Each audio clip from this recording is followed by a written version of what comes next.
Warrior with the hands, that's what I'm all about. Hunger in my eyes, vengeance in my mouth. They don't want no altercation. Situation gon' get critical. It's best that you be easy. The end gon' be biblical. Look, flow like a river. It's something like a miracle. Royalty in my veins, loyalty in my ways. Pay back in every breath, plus revenge in my heart. The truth in every word. Bring light into the dark, and I ain't never lukewarm. Shit, I blazing in the season. Got plenty food for thought. Just gotta watch who I'm feeding. And I been walking with them angels, so I guess I got this pistol for no reason. Niggas barely breathing, criticizing all my achievements. Won't make me weak. Nah, it won't make me slack off. These niggas baby fat soft. Better bear witness or back off. I be ripping shit like sackcloth. Dumb dogs all barked out. My hymen say I cup full. No room for emotion, so I pour my heart out. This road hard, but I intend to stay. And if it ain't UPK, then they in the way. My niggas righteous, they real, they down to suffer. Flow so deep, it drown a motherfucker. He say he in the truth, oh yeah? Well, this the home. And I don't hate them brothers, I'm just too loyal to my own. Plus what they believe, hard for me to follow.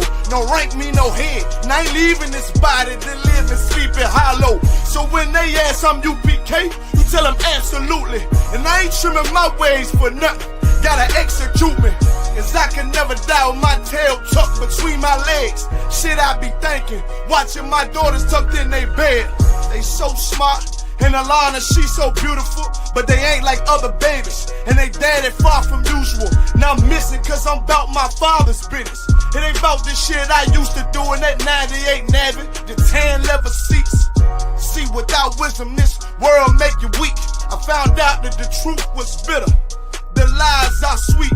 Tried everything, I guess me and Johanna had to meet. Now I make the blind see, and I make the dead speak. And teach both my little girls the day that they lie with a man, they better bring their bloody bed sheets. Chaos match the time, this Glock match my handpiece. And I ain't trying to take him out, but I will defend this house. Or take a check, 144 in that black trench on some hitman shit. Shit call me 47, praying for Armageddon. Me and my soldiers dressed for the wedding. Fuck the fame, ask why, tell them I'm loyal to the king. Until the righteous reign, Lord to the king. I want that straight lane to break the chain. Lord to the king, the devils can't have me, bitch. I'm Lord to the king. That's right. Yeah. UPK shit, man. One West. Hey. I'm a UPK nigga, I'm stuck in my ways. That's on them, letting cowards fill up they ranks. Goddamn, lost tribes got them following waves. Loyalty a lifestyle, nigga, I'm just saying. Yeah, I'm a saint, no New Orleans, it's going up. Next spot, we at the B&B. I'm turned up, I'll pull up in the SRT. Burning rubber, hey, UPK shit. Look, met her at the club, told her pull up to the lobby. She know I'm in the coat, we're all black, no Illuminati. This my other half shit, I can't move without it. These my motherfucking brothers, yeah, what I'm gonna do without them, yeah. If it's beef, I can't wait to sink my teeth in. Niggas going overboard, they off the deep end. Why you tripping off that hoe? That's some weak shit. Told him put me in the game cause I love defense. Yeah, put me in the game, coach. Fuck you thought, he let his colors fly. He ain't cut, we cut him off. Yeah, bounce out, let my fringes swing. Yeah, I'm a dog, and she say she find me interesting. Yeah, want me to call, put me in the game, coach. Fuck you thought, he let his colors fly. He ain't cut, we cut him off. Hey, bounce out, let my fringes swing. Yeah, I'm a dog, and she say she find me interesting. Yeah, want me to call, I ain't gotta settle, I got options, ma. No, I stand on business, my name not Tazar. I'll pop you with this pocket rock. Feed a nigga shells like a taco truck. Hey, this bitch got sound effects, it go pew pew pew. I ain't tripping on no drink, got bottles in the room. I'm in Durham, North Carolina, bitch, it's 12 a.m. Look at them, they ain't none of us, and we ain't them. I told him, put me in the game, coach. Fuck you thought, ayy, let his colors fly. He ain't cut, we cut him off. Ayy, bounce out, let my fringes swing, yeah. I'm a dog, ayy, she say she find me interesting. Yeah, want me to call, put me in the game, coach. Fuck you thought, ayy, let his colors fly. He ain't cut, we cut him off. Ayy, bounce out, let my fringes swing, yeah. I'm a dog, ayy, she say she find me interesting. Want me to call, yeah. UPK shit, man, you already know what it is. It's the 55th annual Passover, man, turn up. We gon' do this shit the UPK way, not the other way. You hear me?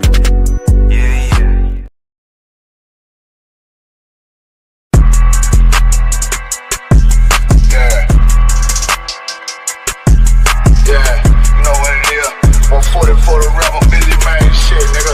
They take their head off, nigga. I read what Eve did to Adam, I just pray my love don't lie to me. Swing the iron like Samson, I can't let no holder lie to me.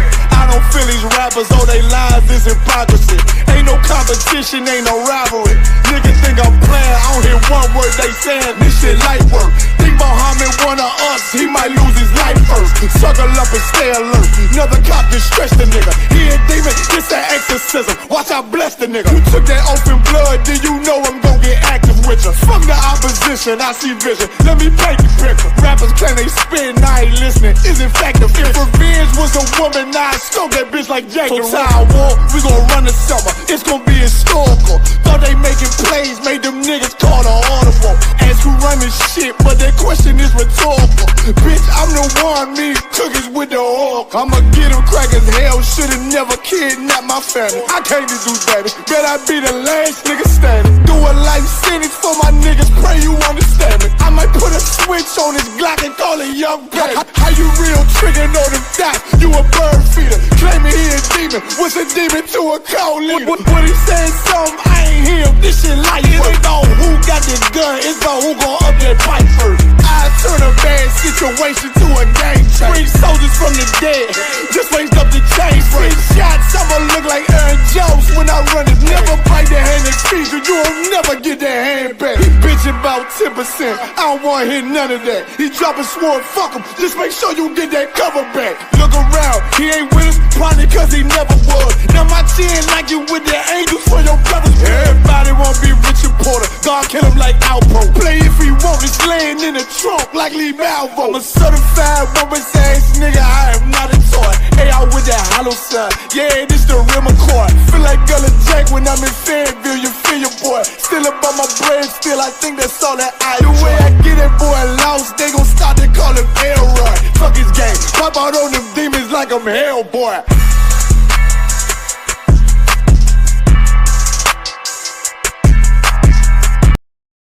We talking about practice, not a game, not the game that I go out there and die for and play every game like it's my last. Not the game. We talking about practice, man. I mean, how silly is that? And we talking about practice. Back row. Best believe that I'm top 3. The only thing is I'm not 2 and I'm not 3. Put me anywhere of and they wonder it's not me. It's beef, we strut a nigga block, that's chopped cheese. No peace, the butterfly sting him, that's Ali. You reach, I teach him with the handle, that's Kyrie. Machines you hook like a Roman, that's IV. You a sheep, I'ma go, it's a difference, so watch me. You weak, all hooks, no punches, so block these. They mock me, I just show them how it goes. Try to stomach this thug life. They brain got the nose, bandana on the grip. All heads coming out the foe. Connected from Cali to New York, niggas, so let it go. Made for this, nigga, I eat bars and drink flows. Thinking you woke into your third eye peephole. Line for line, this shit too easy, it's like a free throw. Mastered the game too early, this bitch a cheat code. It ain't a game, these niggas lame. They bring a shame. If I'm with an officer, it's a number in his name. We ain't the same, you want the easy pass, tell him change his lane. Shit, I've been through the fire, you can't stay in the rain, take an aim. Tell him runner, he can try his best. Drive a car named after me, that's why I'm in the vet. lamp to these niggas once again, and I ain't break a sweat. Number one at everything I do, that's why I'm one west. The Lord is not the God of the dead, so when I die, coming back for my spot, so forever I'm top 3. Just tell him to watch this janitor with the mop stick. You gon' need a defensive lineman to block this. On point when I bomb shit, 10 for 10 I do not miss. I'm barking with a full bulldog, it is not mixed. They can see that my mind's sick, I don't write, I find shit. I don't like it, then I'll switch. If I touch it, it's diamond. Tell a bitch that I'm God sent. It ain't because my kicks is built like 5'6", 5'7" is my bitch. Dangerous, high risk, I lose it, get another one. You think I'm talking about a girl, I'm talking about another gun. We here now, hey look, it is what it is now. We don't fuck with the house niggas, we burn the crib now. I'm ahead now, and I hope they can hear now. I don't care if you think it's it, nigga, I don't fear clowns. Silences make it sound like raindrop, that's a quiet storm. Get the job done in the view or get fired on. If you niggas standing for nothing, what you dying for? If you put real with real, that's how I was born. Walking this bitch ready for war, I'm in riot form. I want these niggas to see me flex, that's why I am armed. I shouldn't live in the crib, nigga, I should buy a farm to go through this shit so effortless. Best believe that I'm top 3. Only thing is, I'm not 2 and I'm not 3. Best believe that I'm top 3. Only thing is, I'm not 2 and I'm not 3. Best believe that I'm top 3. Only thing is, I'm not 2 and I'm not 3.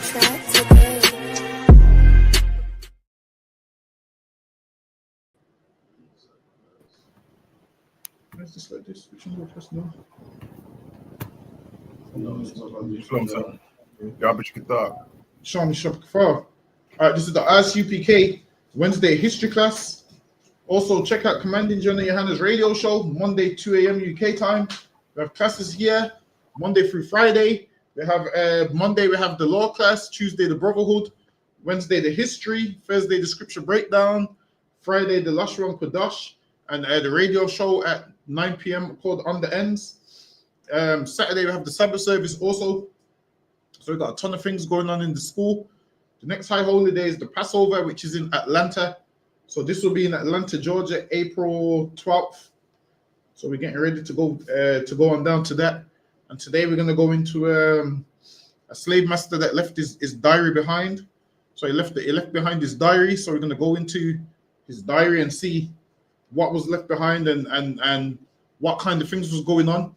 Because what you have to remember is every slave master was committing crimes against our people, but a lot of them didn't document it, so you don't know what happened. But the ones that they did leave behind, all of them are all gruesome and horrible. And for them to document it so freely shows that it was normal amongst the slave masters to do these things. So a ton of them have left records behind. And look, these records that they've left behind, they try not to sell them. So what you'll find is they put the price up on Amazon, they change the name, they don't give you the proper stuff. They're trying to tell you, oh yeah, that back then it was normal. So they'll tell you, oh, back then it was normal. So we're gonna go into a few things. We're gonna also any questions, just put them in the chat. Let me get my first slide. Yes, Lucky, go ahead, Hakan. Kalwan Khan. It's Lucky, so if I may, this sounds like a real interesting topic from the flip side of the other, from the actual slave. So the short-lived missionary period. Hold on, I'm gonna skip this slide. This slide was about when the Europeans went to Africa and spoke. Actually, read it. Actually, we'll get it. Kalwan Khan, the short-lived missionary period at the beginning of the 16th century. So the 16th century is anything from 1501 to 1599. So that'll be the 16th century. Go ahead. Kalwan Khan also left its mark on the early history of Benin. So it left its early on Benin. So Benin is like a place where they would take slaves from. Go ahead. Although the Oba by no means intended to allow himself to be baptized out of religious favor. Oba was like, for them Hamites, this would be like their king or their ruler. So they would call him an Oba. And now the Christians was trying to baptize him into Christianity. Go ahead. Kalwan Khan. He did request that Portugal send missionaries who actually came. Apparently, his sentiments had more to do with making himself seem more powerful in the eyes of his neighbors. At that time, they wanted him to become Christian. Why? So they could be all on one accord. So now they wanted him to become Christian. So why? The Christians and the Africans could both be of one religion and both trade slaves back and forth with no problem in the name of the Jesus that they believe in. So go ahead, sis. Where are you reading? Oh, we're reading from a book it's called The Benin Bronzes. So this is a history book that we're reading. Go ahead, Hakia. Karawan Khan. At the time of Salakia, at that time, the Oba was being severely harassed by his enemies, and he hoped to have the same success as did the. So he was being harassed by his enemies because in Africa weren't one place like people think it is. Before these things was every African nation was their own people, and then it got the name Africa in I want to say the 17th century. I don't believe it got the name Africa in the 17th century, but before that everybody was separate. So when people say we're African, hold on, I should be able to pull it up. If I type in when did Africa get its name, it should say 17th century.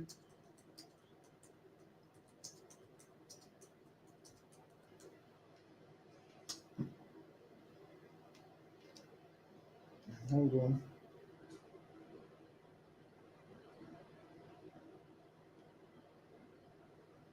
Bear with me. I'm going to type this up there. I'm gonna have a look for you. Where's my phone? Wasn't it after Leo Cyprico Africanus, other one? Yeah, but it didn't get its name till way after that. Okay. So it was named. It was named way after that. Bear with me. Can't. How do I make? I think I got it, but how do I make this? How do I make this bigger here? Oh, you can. 17th century, other one. I've got it here. I can read it for you if you want. I got it. Hold on one second. I'm trying to find a way to. Fine. I just the screen. I don't understand what. Oh, why did they do that? Yeah, go ahead. The word Africa came into existence in the late 17th century. It came into existence in the late 17th century. Go ahead. Initially, it was used to only refer to the northern part of the continent. It was used to refer to only the northern part of the continent. So now I can see if you can find me the northern part of the African continent. Let's see if we can find what the northern part of the African continent is.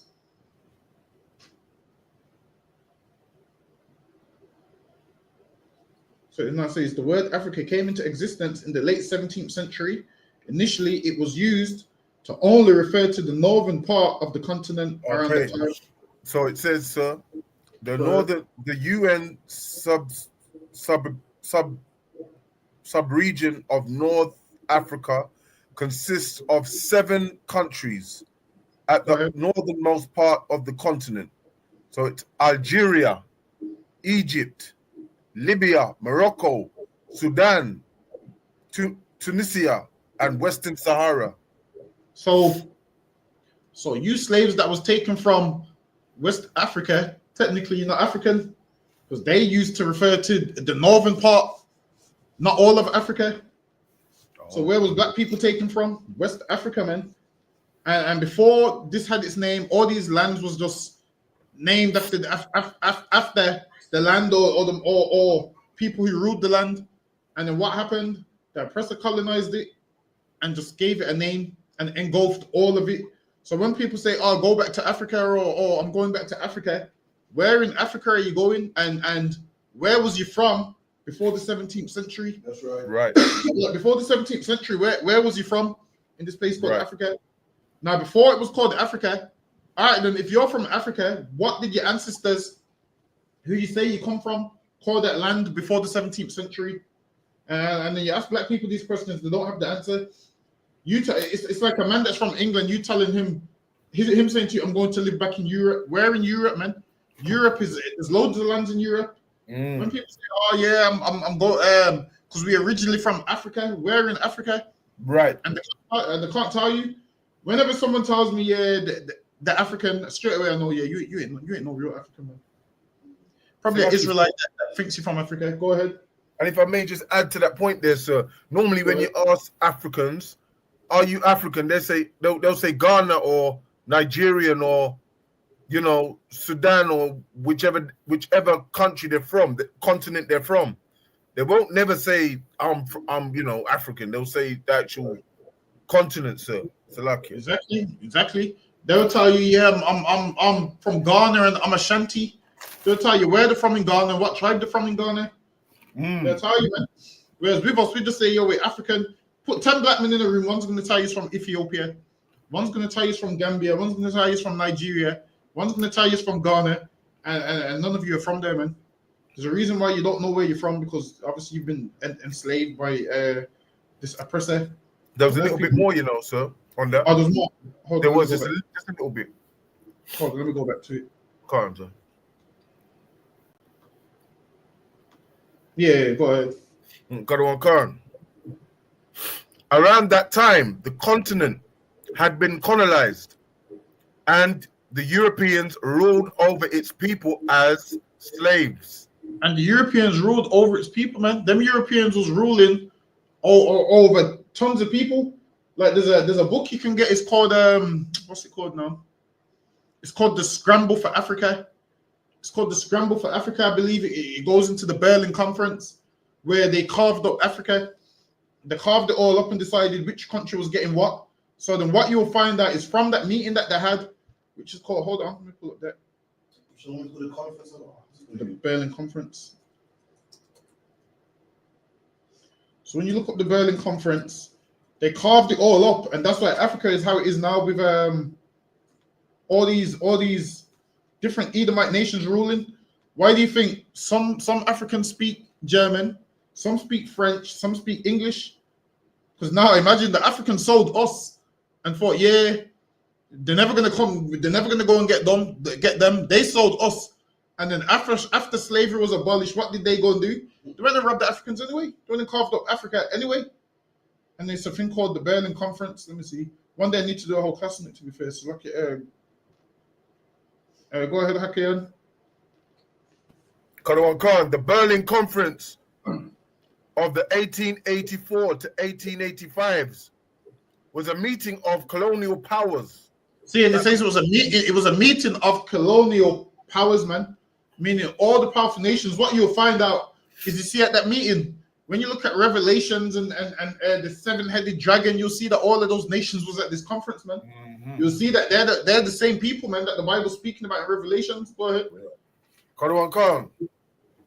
That concluded with the signing of General Act of Berlin, an agreement regulating European colonization. An agreement regulating European colonization. Go ahead. And trade in Africa. Exactly. These Africans thought you was going to sell us and you're going to be have peace. Nah, man. After slavery was abolished, now they then made another way. All right, let's colonize Africa so we can make some money out of it. That's what they did, man. And why do you think South Africans speak English? When you look at Africa, they got the apartheid. They had I can't remember something apartheid. So now when you look at South Africa now, you got the poor Africans on the right hand side and the rich South Africans on the left. And there's like a road in between. One's the rich part, one's the slums. And we shouldn't feel sorry for them because they didn't feel sorry for us. Go ahead. Right. Khan. And trade in Africa during the new imperialism period. And now Africans always say, the white man robbed all our gold. He robbed all our gold. Listen, man, they should say nothing. They sold us, man. They sold us. If anything, we should be saying, well, that's your punishment for selling us, man. That's right. That's what we should be saying to them. Hold on, let me see if we can script down. General Act.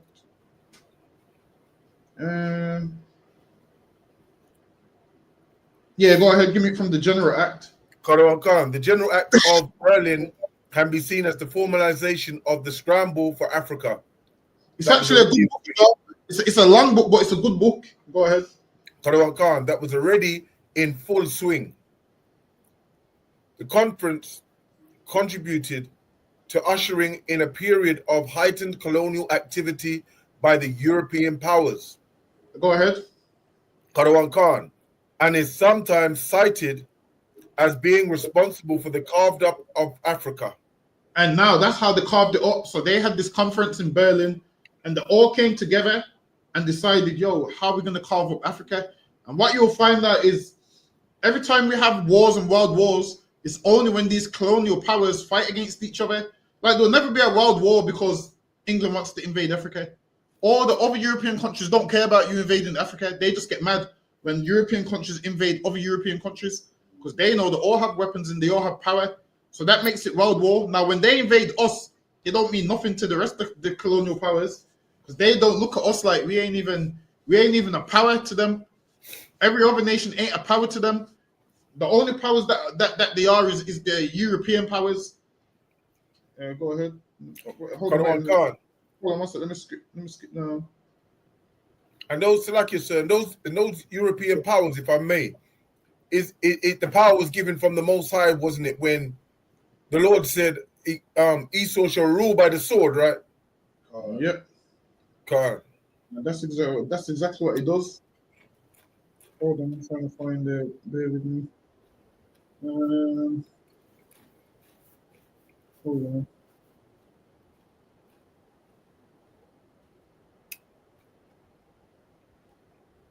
Yeah, so these are the countries. Go ahead. Just read the countries that from the state. Germany, Austria, Hungary, International Congo Society, Spain, Denmark, United States, France, United Kingdom, Italy, Netherlands, Portugal, Russia, Sweden, Norway, Ottoman Empire. Well, now what you'll find is a lot of those countries that attended that Berlin conference is those same countries that are a part of that seven-headed dragon. What you'll see more than 7 countries here because why? A lot of these countries came out of other countries. So like you'll see, like America came out of the United Kingdom. So America came out of the United Kingdom. So that's the little horn. And then also you'll have, I believe Netherlands came out of Germany or Holland. No, Germany. Was it Germany? Yeah, Netherlands came out of Germany. So now you would have Germany. Germany's horn would be the Netherlands and so forth. So all these other countries that you're seeing, all these new countries that we're seeing, they all came out of some of these countries. So what you will have is like countries like Poland would be in Germany, if you get what I mean, be a part of Germany. And then once Germany loses a war, part of the treaty would be give Poland its independence. And then Poland now becomes an independent country. So now they make a difference between Polish people and German people now. Whereas from what I remember, Polish people was inside Germany from what I remember. I'm sure Poland came out of Germany. Hold on, let me check. If my geography is on point, I'm sure they did. Yeah, if did Poland come out of Germany? I'm sure it did.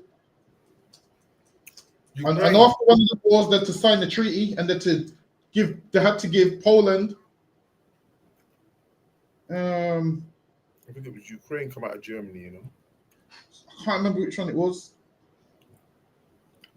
But I know Poland had something to do with Germany. Either Germany colonized them or something. Germany done something to them. And then what happened is certain treaties were signed so that to free up some of the countries, and then they become an independent state, and then before you know it, this becomes a whole new country. So if you look at old maps, you'll see that on an old map, all these lands ain't on an old map. You'll see over time as the maps change, you'll see, hold on, this didn't say you'd see this didn't say Netherlands before, it said something else. And then over time, you'll see that Holland, what did Holland come out of as well? One of them came out of something. So like go ahead.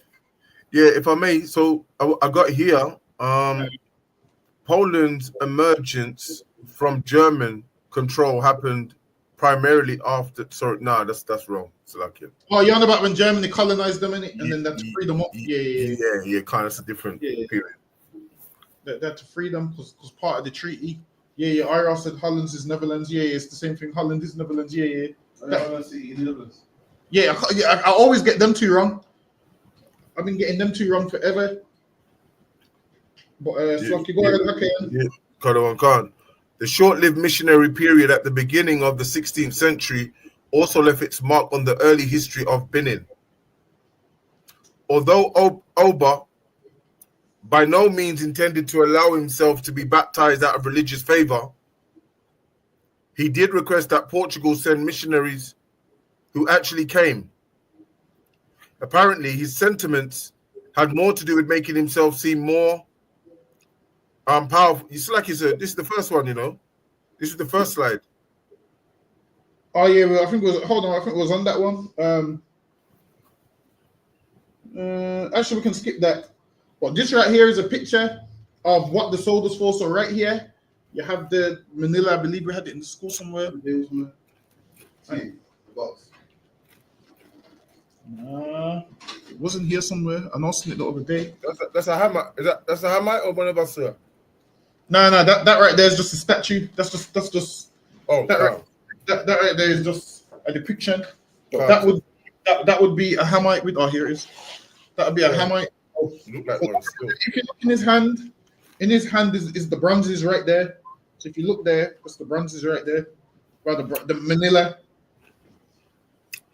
And then this is how it looks. So can you put that in front of the camera? This is how it looks. So that's actually what slaves were sold for. So the side of that, and then that was currency. So then that was their money. So different size bangles would be different size money. Then over time, towards the end of slavery, once this never meant nothing no more, they melted it down and turned it into what you know as the Benin bronzes.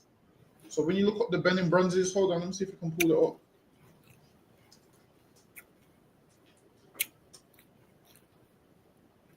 So now the melted down what they sold us for things like this. Hold on. So these are the Benin bronzes right here. So that's them right there. These ones are coming up cheap, but some of them are worth millions of pounds. Millions? Yeah, millions of pounds, man. This is some of them are worth millions of pounds. Hold on, let me type in Benin bronzes prices.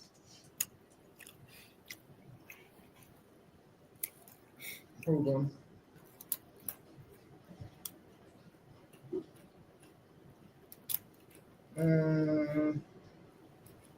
Wow. So here is the 10 million. Let me see if it shows it. The art dealer, the 10 million Benin bronze in the Holocaust. Why Benin bronze cost so much? Because this is what Africans used to love. So this is something that they sculpted, and this is what they used to love. So the reason why they had these is because they sold slaves, and with that money, this is what they made. So they made these bronzes, and then I want to say in the 1800s, I want to say the British took them. So if you want to see the Benin bronzes now, you go look in the British Library, the British Museum. Wow. So now Africans are begging back for the Benin bronzes. They want them back. The white man said to them, yo, you can rent them off us, but you need to give us them back. Wow. So they told them, you can rent them off us, but you need to give us them back. And I hope the white man never gives them these Benin bronzes. Because they got these off of selling us. So they got these off of selling Israelites. So that's how they got these bronzes. So like you, sir. So is that why one of the reasons why they still see us as damn property? Because they still got the currency for us. Who, the Hamites? No, the yeah, actually, it's the Edomites stole it from the Hamites, right? Yeah. So is that one of the reasons why? No, because the Edomites don't care that they melted these down into statue. They just want the statues because they know the statues are worth money.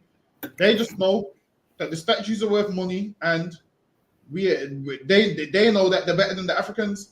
So to the Africans, with these statues, I believe some of them started to worship some of these statues. So that's why they cost so much money. Some of them worship them, believing some of them would bring them good luck and so forth. Wow. So they would worship these statues. Hold on, there's the next one. Let me put it up. I think so that little thing that you just showed me there, the little currency you just showed on camera. That's what they burnt. That's what they burnt into there. Yes, so they burnt those down and molded them and made the bronzes, and then that's how you get the burning bronzes. God.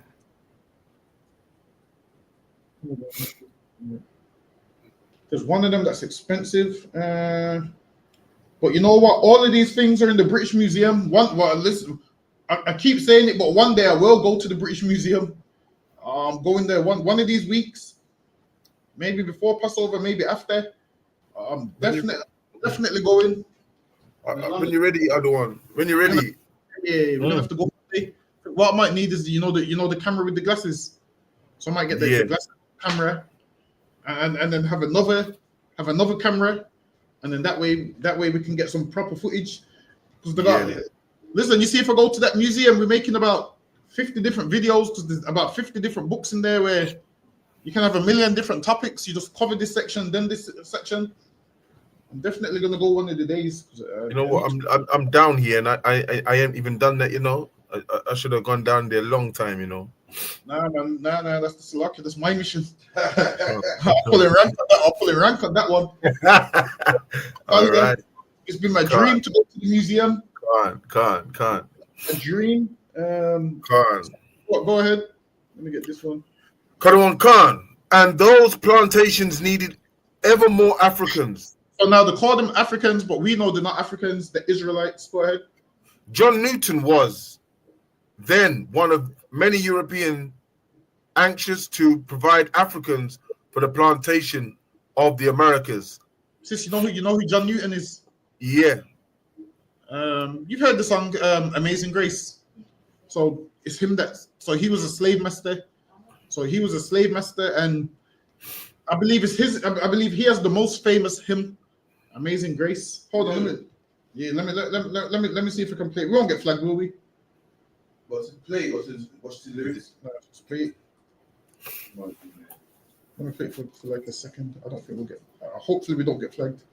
So this is the song for anyone that don't know. Or do I just play it off my phone? Is that because that way it won't go through YouTube? Yeah. Let me go do it off my phone because that way. Listen, we just came off a band. I'm trying to go become one. Say that again. Yeah. So this is. Hold on. Let me see if it's going to give me the right one.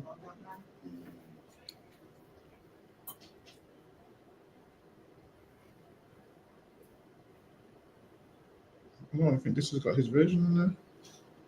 Yeah. First of all, so this is John Newton. This is everybody's grandma's favorite hymn. This is everyone's grandma's favorite, especially if your grandma's Jamaican. Therefore.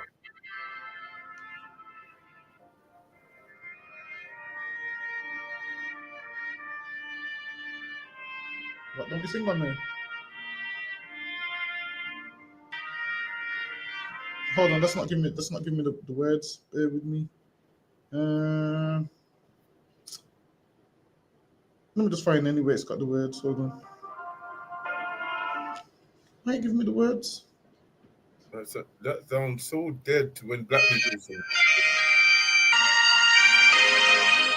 Why is it not giving me the words? Let's go and find it. Hold on, let me try. Hold on.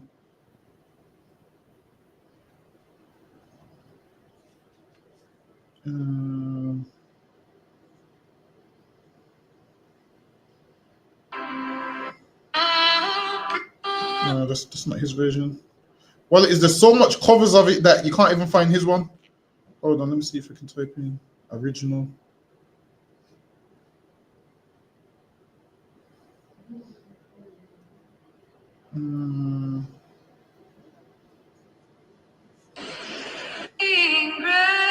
This is the best I can find, but this is it. Obviously, this ain't his version. This is just a cover of it, though.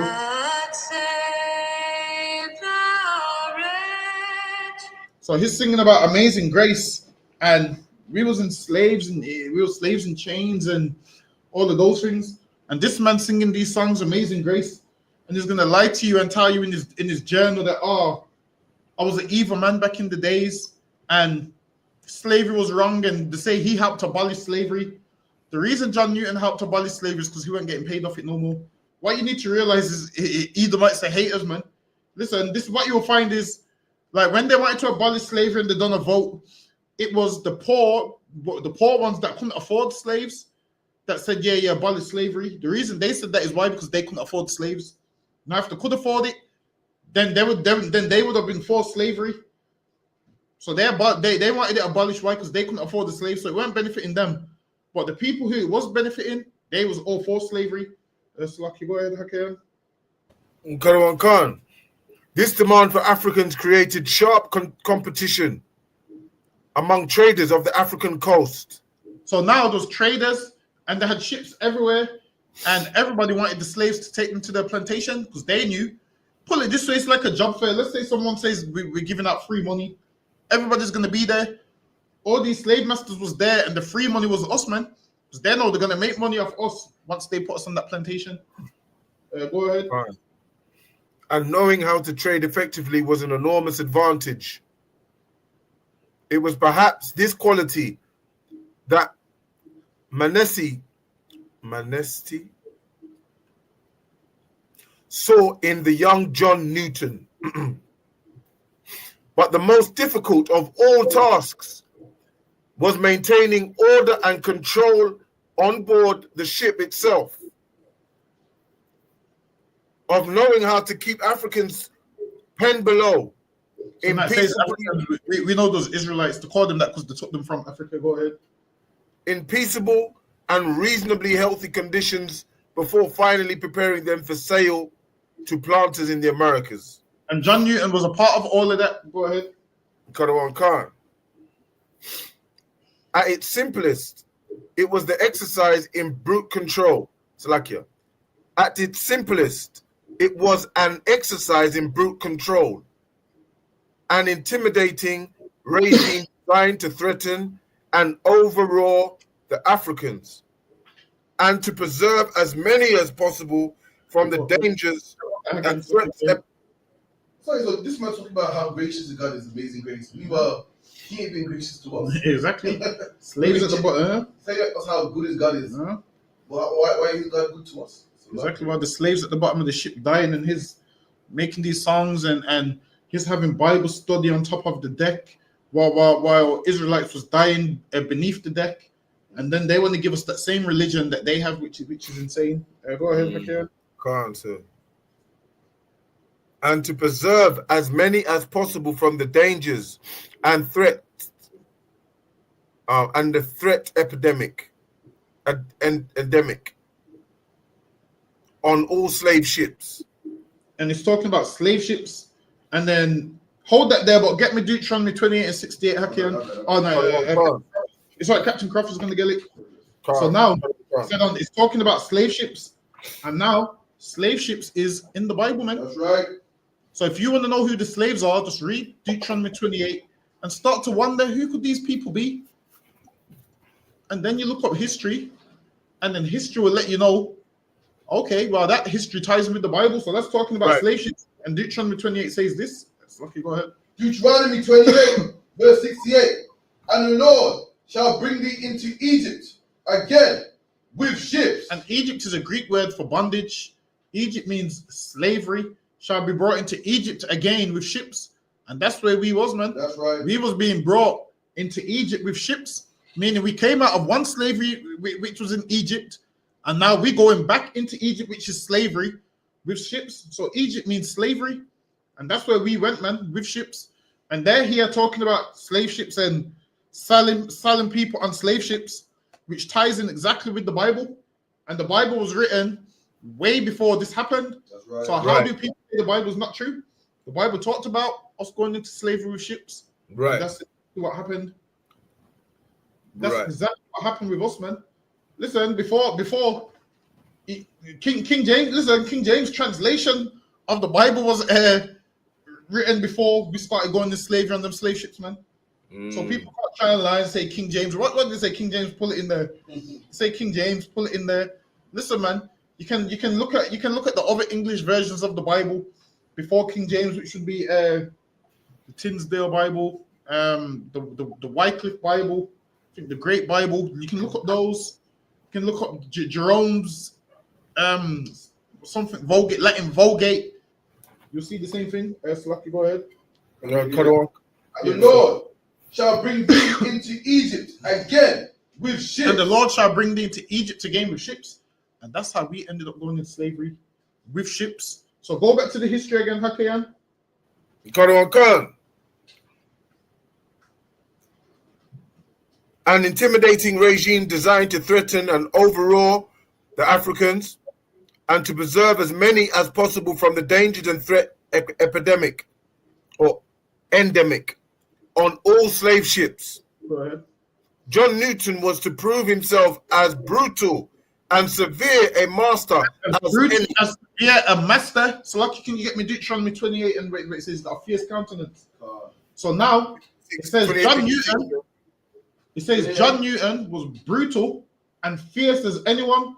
And then if you watched the class about 2-3 weeks ago when we went into a slave's journal, he said the white man was fierce and brutal. So now we're finding out who these two nations are. Now we're finding out who these two nations are. From the brothers' journal, we found out that his slave masters was brutal. And now from this side, we're finding out that the slave master was brutal. Right. In Equiano's journal, he said the Edomites was brutal. And now this here, they're letting you know that John Newton was brutal. So it's letting you know the same thing the slave said is the same thing the slave master was doing. Right. Like when you get a slave's diary and the slave master's diary, you realize that one's in heaven and one's in hell. The slave master's diary is a diary of heaven. The slave master's diary is a diary of hell, which lets you know that heaven and hell is on earth, man. Right. Depending on who you are and what journal you read. Now, if you're a white man and you read John Newton and these lots journals, that's heaven for you because that's your people. Now, if you're the children of slave and you read Equiano's diary of how he was kidnapped, taken away from his family, that's hell for us, man. We should help you understand that heaven and hell is conditions on earth. That's lucky boy. I'm not sure if I heard what you read. Did it say that John Newton was one of the most fierce Exactly. masters? The same man that wrote this gospel that everyone likes. Not only was a slave, was one of the most fierce. Yeah, exactly. Yeah. Meaning, while he's singing Amazing Grace behind closed doors, that grace ain't for you, man. He ain't being amazing to you. That right there is for his people. It's not for us. Why? Because we in hell at that time, man. And him and his people are in heaven. Imagine he could have made their life easier by not being so fierce. He could have said, you know what, I'm not going to be fierce to them, but he was fierce, man. No matter, not him. And people try and forgive him and say, well, you know, he did advocate to abolish slavery. It's only because he weren't getting paid off it no more, man. That's right. It's like me. It's like me if I work for a company and me and that company leave on bad terms and someone signs petitions to get that company shut down, I'm gonna sign the petition, man. That's what he basically did. It's lucky. And then most of them, what you'll find is most of the slave masters that was for abolishing slavery, it's because they got ill. Some of them had strokes and realized this might be punishment from God. So they tried to kind of say, you know what? We don't want to die, so we're going to do this. That's all it is. You read some of their journals and it says that. Is that right, everyone? Yep. I can't remember. I mean, it might be John Newton that it happened to. I know that one had a stroke. Yeah, he got shipwrecked or something. I can't remember what happened. Something happened and he goes, maybe this happened because I'm treating these people evil. And then all of a sudden he wanted to be an abolitionist. Everyone does it. When life's going hard, you tell God, listen, I'll never do this again. We've all been there. We've all done it. Please, God, if you ask him this, if you do this for me. Listen, years ago when they got arrested, and I was like, Lord, please, let me get not guilty from this and I'll never do this again. Listen, we've all been there. Stop pleading the Lord, like, if you get me, I'm not guilty. Right? Like, it seems like we're basically trying to say to the Lord, if you do this for us, I will do this. Whereas we're supposed to be obedient anyway. Right. That's well, it's when you come before the Lord, you ain't supposed to come before him that way, like you have power over anything. Fall on your knees and beg the Lord, hey Lord, please deliver me from this situation, man. Don't make a bargain with the Lord, like, if you deliver me from this, I'll do this. How about you do what the Lord tells you to do? And what you say, okay, so what you're saying is if the Lord don't deliver you, you're not gonna do it. Is that what you're saying? So when you go before the Lord, man, you go before the Lord humbly, like, it's lucky Lord, man, I messed up. Whatever my punishment is, I pray it's not too severe. That's it, man. But it's lucky. Go ahead. Actually, was it that part? Deuteronomy 28. Yeah. Deuteronomy 28, verse 49. and thou shalt serve thine enemies, which the Lord shall send against thee. And we had to serve our enemies, and our enemies is people like John Newton, and our enemies began to be fierce towards us. Go ahead. God. In hunger and in thirst. In what? Hunger and in thirst. In hunger and in thirst, meaning whatever you want, you have to go to them, you have to go to their businesses. They're calling the shots. Go ahead. God. And in nakedness, and in want of all things. Good. And he shall put a yoke of iron upon thy neck. And they put yokes of iron upon your neck, covered your mouth so you couldn't eat no sugar cane. Go ahead. Until he hath destroyed thee. The Lord shall bring a nation against thee from far, from the end of the earth. And they came from the end of the earth. How you know they came from the end of the earth? Because they came from Europe, man. Right. When you look at how far those two countries are, those are far apart. One day, you know what? We're gonna get a map in the school so we can show you the whole route and put pins on. You know, they put pins on there. Listen, we get a proper geography class is coming real soon. Can't say. I'm gonna have the map. You know, the one you spin around. I'm gonna have the map. Anyway, listen, I ain't seen one of those in school. That's not Me good. too. Yeah. As swift as the eagle flieth. As swift as the eagle flies, eagles predators, and these oppressors came from the other end of the earth as fast as the eagle flieth. That was there once they heard, yo, we're gonna enslave these people and make money. Go ahead. A nation whose tongue thou shalt not understand. And we didn't understand the language that they were speaking. Now, over time, we picked up the language. Go ahead. A nation of fierce countenance. A nation of what? Fierce countenance. A nation of fierce countenance. Read that part right there about John Newton, Hakian. Quran Khan, never hesitant to inflict pain and suffering on human cargoes. He was never hesitant, man, to inflict suffering and pain on human cargoes. Meaning this man's going to beat you for no reason. And that's what they do, man. Attack us and beat us for no reason. Go ahead. His first slave voyage on the Brownlow was to prove a fiery baptism for a young slave trader. But when he later looked back on those events, Newton was more interested in describing his spiritual and moral struggles. Apart from profanity, which he had successfully abandoned, many of life's temptations continued to sweep over him as the ship sailed from Liverpool. And why did the ship sail from Liverpool, Hakeem? That's where the slaves was dropped off, right? Nope. That's where the goods was dropped off the docks in Liverpool. So they'll drop the goods off in Liverpool. No, as in why was they coming from Liverpool? But that's where the docks was.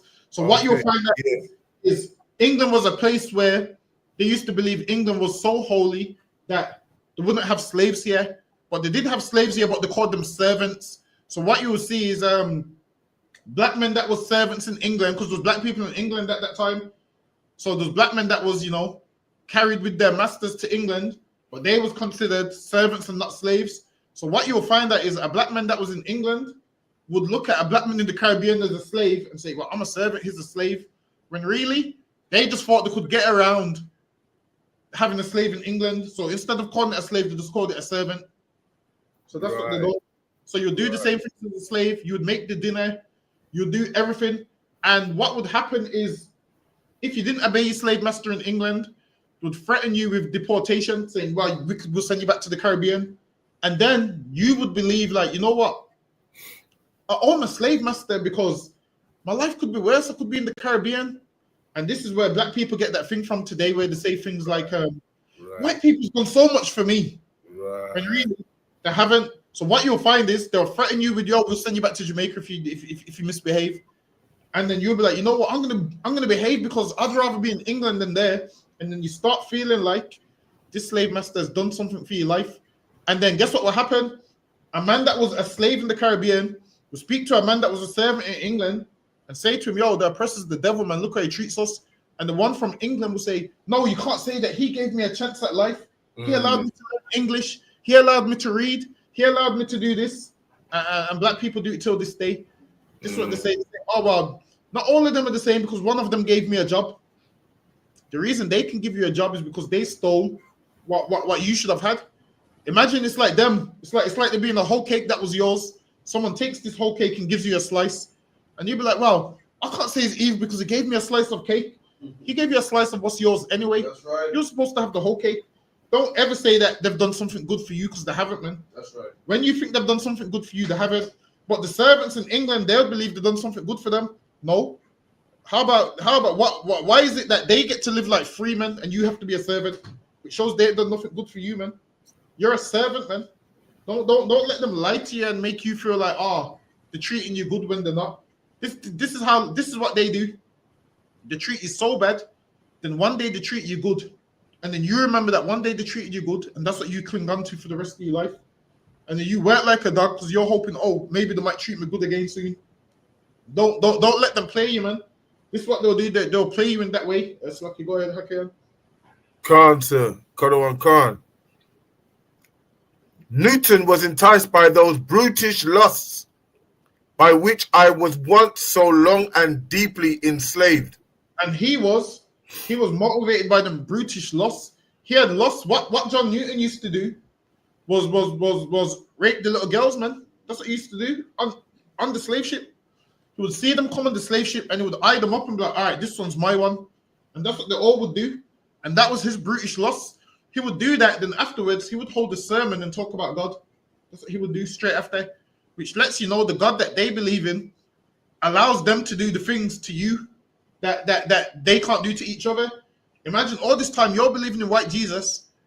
White Jesus allows these things to happen to you on slave ships, man. He allows it. He allows it. How do you know how crazy you look?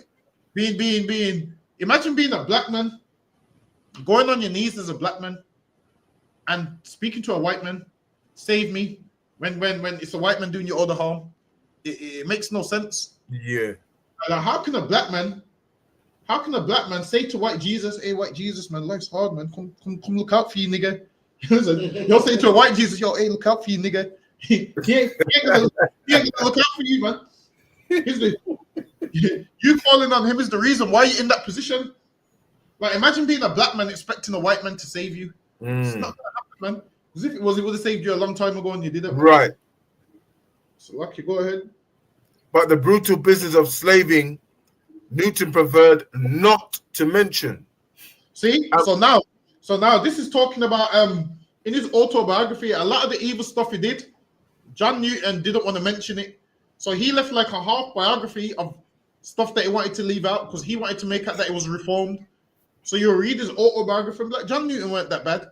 But then the men that was around him, they know that he was brutal.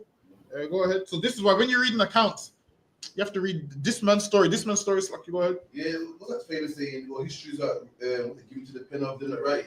Yeah, exactly. So 100 years from now, you read about John Newton and think, oh, it wasn't that bad. He did the slavery. You read the people around him, so it's brutal. It's terrible. Yeah, you read about John Newton and you think, nah, this was a good one. John Newton abolished slavery, but you won't hear about what he was doing to them young girls on the ship. Yes, Lucky, go ahead. Kadawan Khan. And when he did, he tended to hide his own role behind the veil of religion. He did what? Hide his own role behind the veil of religious. So he hid a lot of what he did behind religion. Go ahead. However, we have an abundance of material. We have a what? Abundance of material. So now if you read John Newton's autobiography, none of this stuff's in there. But people that was around at the time have an abundance of material of what John Newton did. Go ahead. Which tells us in precise Hold on, which one? Which tells us in precise detail. John Newton wrote his diary and tried to leave it out. He tried to leave out everything that he did and tried to make out like, yeah, I just worked on the ship. I just worked on there. But he didn't tell you what he was getting up to on there. But we have an abundance amount of material of what he did. So this is why when you read the slave master's autobiography, you read it and think, oh, this man's not that bad. This is what you need to do. Read history from his contemporaries. That's right. They will let you know what happened. Read the history from men that was amongst them. They will let you know what happened. Listen, it's like a boxer. A boxer don't tell you about his losses. Yeah. A boxer tells you about the fights he won. And then guess what he does about his losses? Makes an excuse. Oh, I was injured. I was injured. That's why I lost. Speak to his contemporaries and they'll say, no, you weren't injured. You just lost. And John Newton, he leaves all of that out and hides it behind a religion called Christianity that they want to force us to join. A religion that they want to force us to join. Right. Go on. Khan. The detail what he did.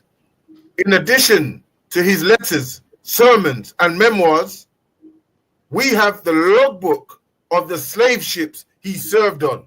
Oh, so now there's logbooks of slave ships that they served on, and on them logbooks, it has people's details. So now you see that how you have a card with a logbook. Back then, slave ships had logbooks. They would have people's numbers, so they would get rid of people's names, and you would have a number. So let's say you're number 50, and number 50 dies, they'll just scratch your name out. So they'll scratch your name out, and no one would even know. Your family wouldn't even know that you was number 50, because then it's like a job. Like if you've ever looked at a job on the back end, if you've ever been on the computer and you look at a job on the back end of the employees, it has numbers: employee number 50, employee number 51, and then when they fire you, employee number 51's contract terminated, and then when they sack you, guess what? Somebody else moves into that position. So even at work today, you're just a number. They don't know who you are. You're just a number. You're nothing special, and that's how it was back then. You're just a number. Lucky, go ahead. Karawan Khan. There, in Newton's own hand, lies a full account of his days as a slaver. Oh, and on them logbooks lies a full account of John Newton's days as a slaver. So this is records that he would have wished he could have burnt. He would have wished he could have burnt these records so we couldn't have them. Go ahead. Karawan Khan. Newton's aim of sailing on the Brownlow was to gain experience for future ventures in the slave trade. And do you know that men that was poor back then, white men that was poor back then that didn't have a job, guess what job they decided they wanted to do? Be a slave trader. So imagine they had no qualifications, but there was one job that was hiring, and that was to go over the sea and be a slave trader. That's the job that a lot of them would do. Ones that they have credentials, they'd end up saying, you know what, I'm not making no money. Let me be a slave trader. And John Newton was on this voyage, so he could get experience, man. Lucky, go ahead. What's it like? So, can you break it down into a slave owner, slave trader, slaver? So a slave trader is a man that trades the slaves, that purchases them and sells them on, gets them from Africa, brings them to wherever he's selling them. You don't do himself. He owns the company. Yeah, he just owns the company, and then there's a man that pays these lot to be on the ship. To basically, it's like a business. So you have a man that's got a ship. They'll have sailors, they'll have doctors, they'll have nutritionists, they'll have all these things on the ship. And then there's a man that insures the ships, and they all work together. So then they would go work for I think it's the Royal African Company. I think they're the Royal African Company where they would work with the Africans to get the slaves. They'd work with them to get the slaves. Then the traders would get the slaves. They would bring them to where they're selling them. Then the slave owner would buy them. Then they would become his property. And then a plantation owner would be him, or there could be a man that owns the slaves but he rents them out. So that's like, what do we call it today? What's the way we call it? Like today, you have a man that sells the car parts, a mechanic that uses the car parts. Yeah. Delivery driver that drops off the car parts site. They all work for one company, but they do different parts. Yeah. So everybody works together.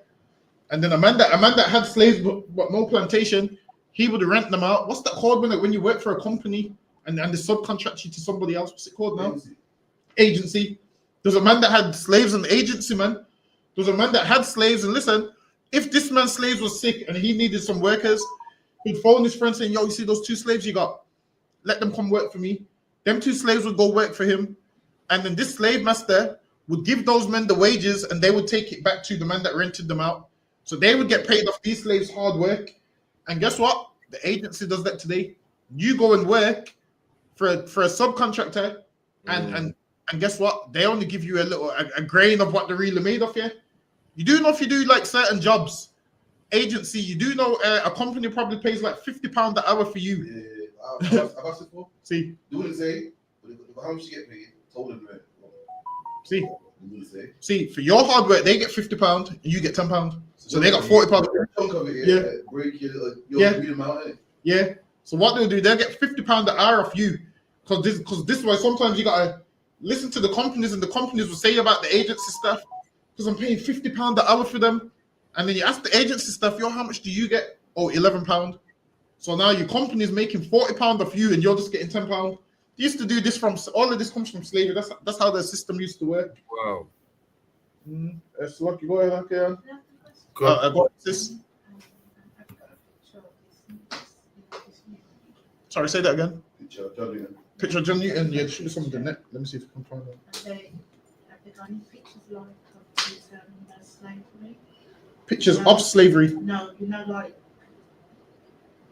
his workers and things like that. Hold on, let me get one. So this is the picture that they show of John Newton. Bear with me. Let me see if I can show it to the screen. So this is the picture that they show of him. So they show this picture of him, but when they show pictures of us, they show horrible mugshots. They show this man looking like a judge. They show him looking like a judge with the cloak, with the hair, and all of those kind of things. I was quite shocked to see that, actually. You've seen this picture before, right? No, but I was just shocked to see how neat he Yeah. looked. That's how that's how they depict themselves like that. But if it's a picture of us, it's always a horrible mugshot. But when it comes to them, they have this picture where this picture makes him look civil. Like you would see this man, and you'd walk past him, no problem. And they program you to see a black man and be scared. Whereas this man's done more damage than any black man could ever do. He's done more damage than any black man in this earth could ever do. But then he's depicted like this as a hero. This is what they do. They say, "Oh, John Newton changed his life and give him a second chance." If John Newton gets a second chance for all the evil that he done, I want them to free every black man from jail tomorrow. Right. Then, if they're gonna do that, that means every black man, they need to free them from jail right now and give them a second chance. Who's done way less than John Newton? Talking about Iran hit him as well. Oh, did he? That's the question. Oh, you what did he say? He said, so I talk about Egypt. Where are the real Egyptian people today? Oh, the real Egyptians was pushed out to Sudan. So if you go to places like Sudan, those tall, horrible Hamites, that's where they are now. So they got pushed out to Sudan, and then after that, the Byzantine Empire was running Egypt. Then after that, the Arabs conquered Egypt, kicked the Byzantine Empire out, and that's why there's Arabs in Egypt today. So that's how it all transpired. So the real Egyptians is somewhere in Sudan. So hold on, let me type in Sudanese. Let me type in Sudanese people. It will show you a picture of how they look.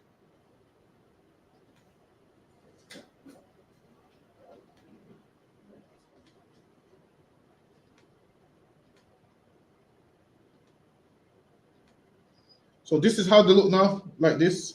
So these are the people that would be like the original Egyptians and so forth. Not the Arabs that you see in Egypt. Obviously, the Arabs have been there since defeat. What's that? I can't remember his name. I think his name was something Muhammad that defeated the Byzantine Empire, and then obviously they started moving into Egypt. And what you'll find is everywhere them Arabs went is everywhere the Byzantine Empire went. So what is that? They're a personal hatred for them because they wanted something like the Bible. Bear with me. Let me remove that. Slaki, go ahead, Hakan. Karawan Khan, he sailed back to the scene of his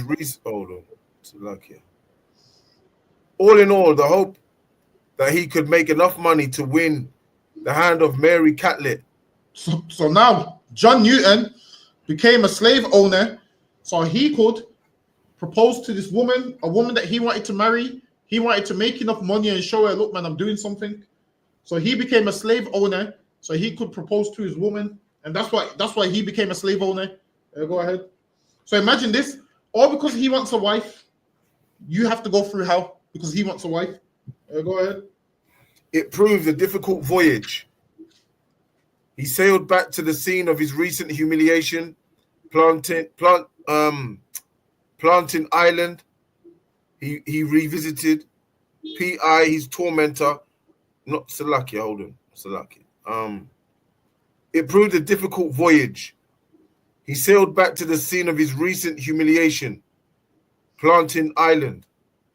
He revisited P.I., his tormentor, not so long ago, and he found himself again lured by what he described as a rain of temptations. He fell ill. He clearly succumbed to his enticements. Almost certainly sexual involvements. Almost certainly sexual involvement. So that's him. He fell to his temptations. He was always forcing himself upon the women on them ships, man. Go ahead. So like you said, just their history. You know when they like to say, you know, because the majority of white people on you know in England or wherever is the reason why there's so much, you know, they're the majority of the crime. This proves obviously opposite, because they were doing it well before we was around anyway. Or when it was more was more populated, right? As in, what you mean? Right. For example, I mean, like they're proving that they're sexual deviances. They're proving it here from way back. They've been that way from the Greeks, so they've always been that way. But then what they do is they blame everybody else. So now they will blame the Asian grooming gangs, which is completely wrong. But they need to also blame John Newton as well, man. That's right. They need to say, yo, the same way we mad at these East Indians for the grooming gangs, we have to be mad at John Newton that was a groomer, but they hold him in high esteem. So this is why when you meet an Edomite, ask them, was John Newton a good Christian? And chances are they're probably going to say yes, and then you just reel off what he did. Ask them, does it still make him a good Christian? And they're probably going to say no. And then you say to them, well, what John Newton follows is what every Christian back then followed, man. All those Christians back then, he was closer to Christianity back then. They was doing everything that John Newton was doing. They used to attack women and then have a sermon on top of the ship, like nothing happened. Used to like even a black man would say things like, I can't read the Bible today because I know I'm doing something wrong. A black man will have a conscience, like, I can't do it. These like have no conscience. These like will force themselves on a woman and then we'll read scriptures like nothing happened, which shows how little regard they care about us. We was like animals to them. To them, we're like, you see how you see a fly in your house and you kill it. That's how they see us. They see us as just a fly. God don't care about them. That's how they see us, and that's why they treat us the way they do. So, go ahead. Kadawan Khan. Sailors at the sea for months on end made the most of the opportunities available on land. And Newton seems to have been no different from men around him. See, it says John Newton was no different from men around him, meaning the slave masters around him. John Newton was the same as them. The slave traders around him, John Newton was the same as them. Right. It seemed no different to the men around him. So don't make out like, yeah, John Newton's a good man. Not according to history, he's not. So go ahead. Kadawan Khan, by the time his ship had reached the Gold Coast, where most of its African victims were taken on board. So now it said it had met the Gold Coast. So let's see the Gold Coast. Let's look at the Gold Coast. Let me see if it tells me. The Gold Coast, is it? Mm-hmm. Let me see if I can pull up the region of the Gold Coast. Let me see if it gives me a good map. No, it's not giving me one. Hold on, let me see if I can.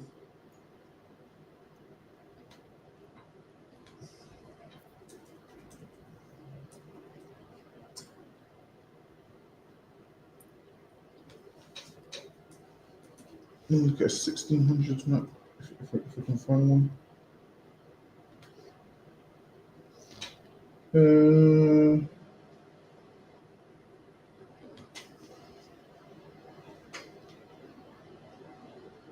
Let me see if this will give me a good one.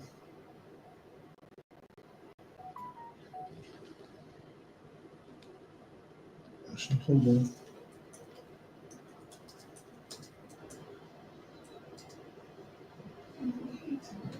Yeah, the coast, sorry. In the winter space, it's hot.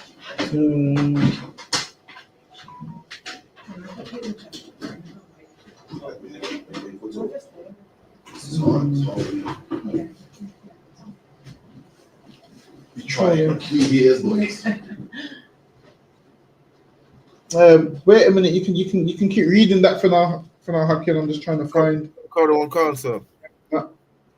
where most of his African victims were taken on board. Newton confessed, "I seem to have forgotten all the Lord's mercies." See? Hold on, wait a minute. You know, I can't. Let me just use the one that I had.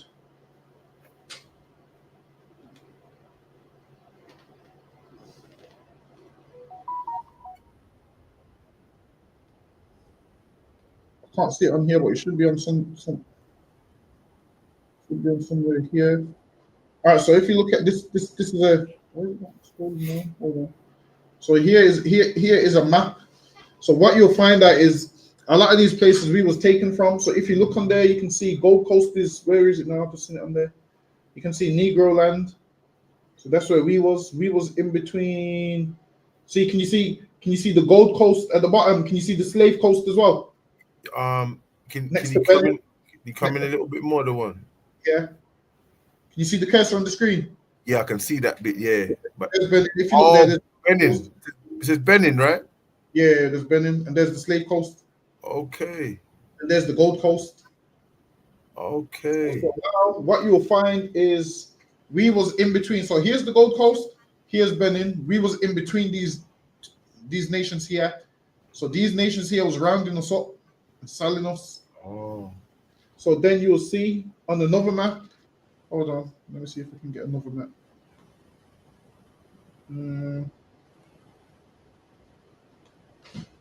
So basically, so as soon as he saw our sisters, all the Lord's mercies and what he done before just left him. He just carried on being a sexual deviant. Yeah. And he saw them and was like, yeah, and then that's exactly what he did. So now, you know what? I can't, for some reason, hold on, let me go to, hold on. Hold on, let me get another Slave Coast. So like you read this for me. The kingdom of Wida was a kingdom on the coast of West Africa in what is now Benin. It was a major slave trading area which exported more than 1 million Africans to the United States, the Caribbean, and Brazil. So now you see that kingdom of Wida right there? Yeah. Really, that is the kingdom of Judah. That's what it's called. The kingdom of Judah. So Wida means Judah. So they knew who there was enslaving. So they knew there was in enslaving the Jews. So it was called the kingdom of, obviously Wida, but it's the kingdom of Judah. So if you look, hold on. Wait a minute, maybe if I find a different one, we're gonna type in the kingdom of Judah. It must come up.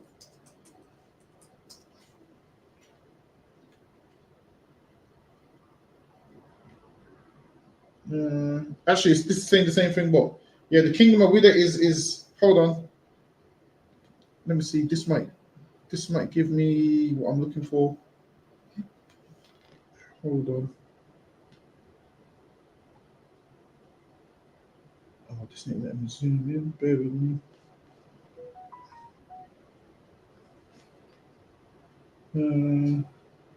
Oh no, this ain't letting me zoom in. It's too small. I'm gonna just order the map one day. I'll probably do it that way. But yeah, the kingdom of Wida is the kingdom of Judah. So all of that is by the Gold Coast and so forth. So you can find out who these people was, who they was taking, and it lets you know those taking people from the slave coast. So that's why you got the Benin Bronzes. Why? Because we was around those Hamites. So we was sandwiched in between them. We had a few kingdoms in West Africa. And then what you'll find out is once we went into slavery, them kingdoms disintegrated into nothing. So you don't have them kingdoms there no more. You don't have. I believe you don't have the slave coast there no more because obviously they got rid of all the slaves that was there. So Lucky, go ahead. So other one. So all of those. So there's people there in Guinea. Is that Guinea-Bissau or Guinea? Is that the same thing? Yes. Oh, so the people that are some of the people that are from Guinea-Bissau are Israelites, sir? No. Israelite could never be a Hamite. So now what you will have is you will have a remnant of us everywhere.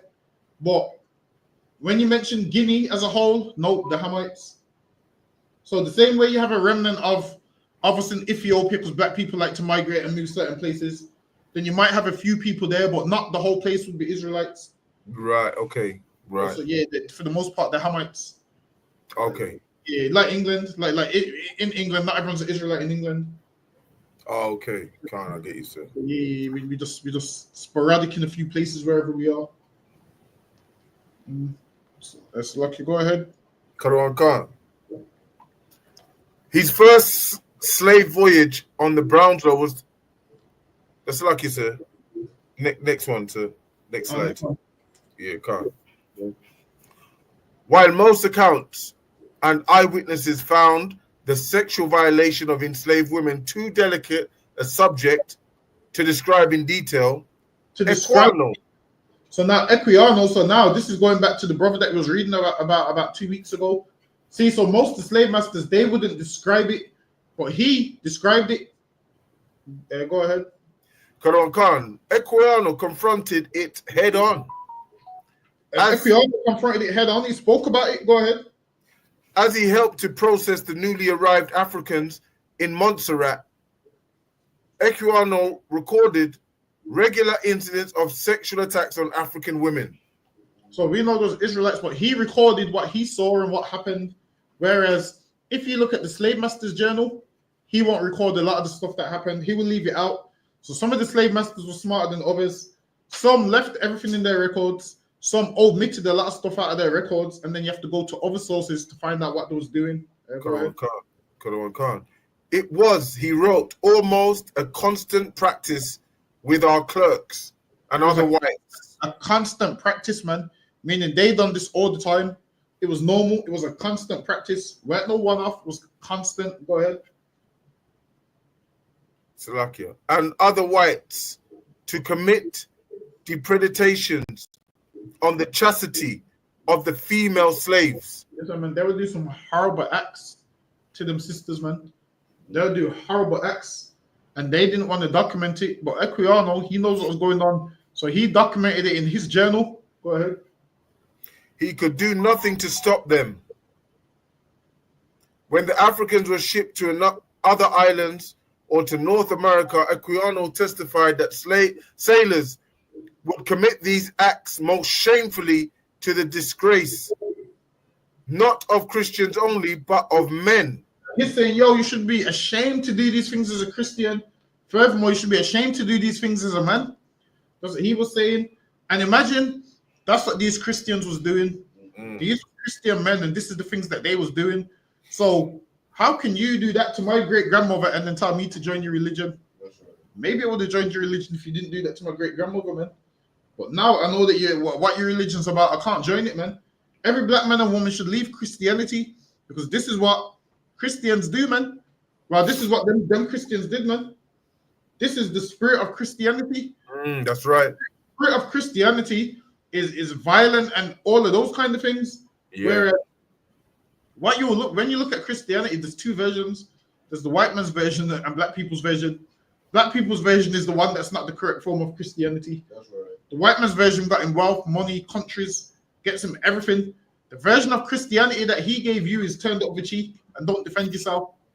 But then he's telling you don't defend yourself, but England's a Christian country, and look how much times England's gone to war as a Christian country. That's right. Why don't England say, yo, we're a Christian country, the whole country's turning the other cheek? I don't hear that. I hear England say, yo, you do this, we're declaring war on you, man. I don't hear England telling Ukraine turn the other cheek and God will sort out Russia. I don't hear England saying that. I see England saying, sorry, say that again. Give them, exactly. To give them military aid, man. Why don't England say, nah, this is a Christian country, turn the other cheek? England's giving Ukraine military aid. That don't sound like turning the other cheek to me. That's right. Which lets you know the Christianity that they gave you is different to the Christianity that they follow. Right. That's lucky. Go ahead.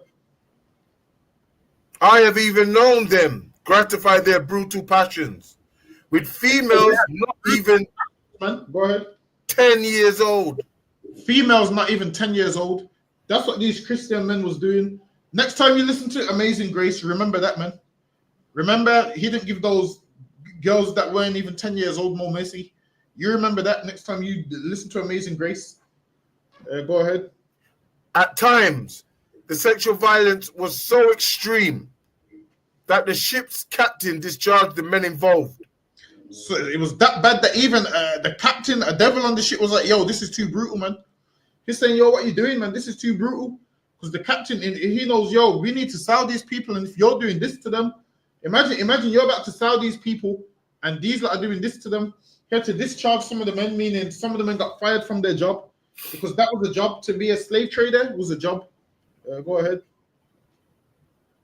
Equiano's account was designed to shock, but it was no more propaganda. There are plenty of other sources not published at the time. So it's not propaganda. It said there's plenty of other sources that wasn't published at the time because at that time nobody wanted to speak about it, but he spoke about it in his journal. At the time, remember, at the time when Equiano died, it was about what 1700s. So at the time, not a lot of people knew this, but over time, people would come out and speak about their atrocities. People would speak about the stories that their grandfather told them and whatnot. They'll start documenting all of it. So now there's tons of sources. Go ahead. And not designed to horrify the reading public, which tell the same tale. As we have seen, John Newton recorded the rape of an African woman on board the African. And recording the rape, obviously saying African, which is an Israelite. I have to keep reiterating that in case someone's came on late and thinking we're talking about Africans. Recording that because that's where we was dwelling. Go ahead. Do you want me to change it from African to Israel? No. Read it verbatim. Read it verbatim. Because what will happen is some troll will come on and say it doesn't say Israelite, it says African. So just read it verbatim. So go ahead. African woman on board the African in his log in 1750. Did that 3 or 8 other one? So I can't.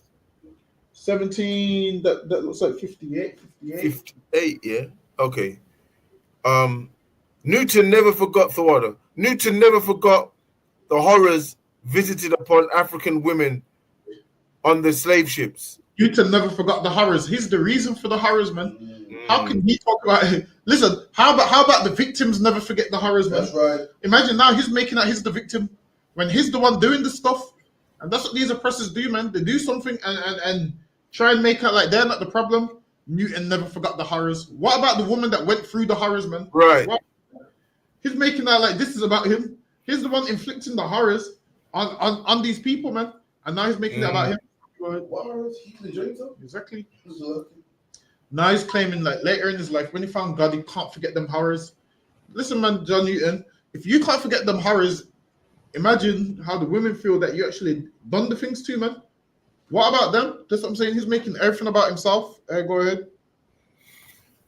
Kadwan Khan, in his thoughts upon the African slave trade of 1788, he described how the next slide, if I can, sir, women and girls were loaded on board, frightened, naked, and exhausted. They was frightened and naked. Why? Because they would strip them and check them, get them to jump and cough, and to see if anything was wrong with them. Go ahead.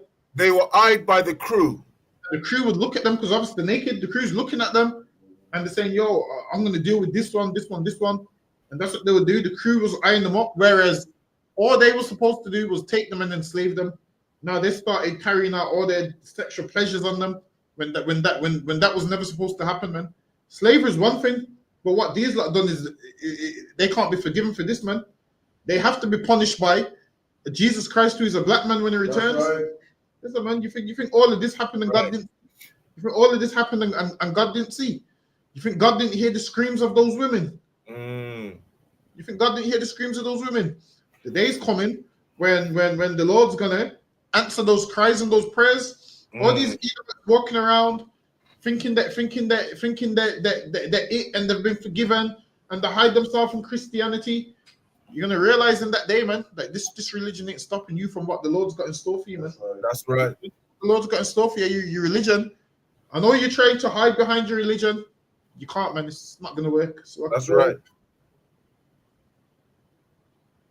They were eyed by the crew. In imagination, The prey is divided upon the spot and the only prey reserved to opportunity offers. The prey is divided upon the spot.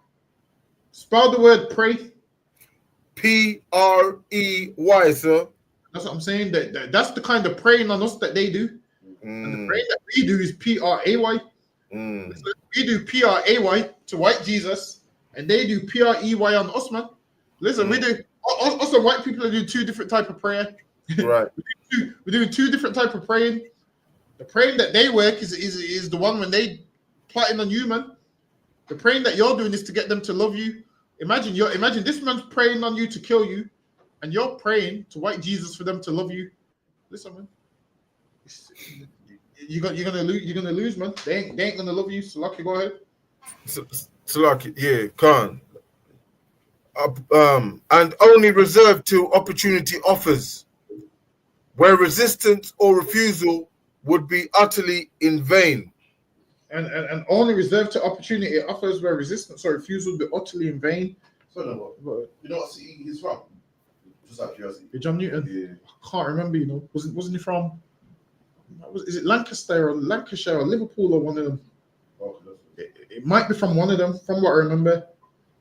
But now it goes that where resistance or refusal would be utterly in vain, meaning they couldn't refuse, they couldn't stop it.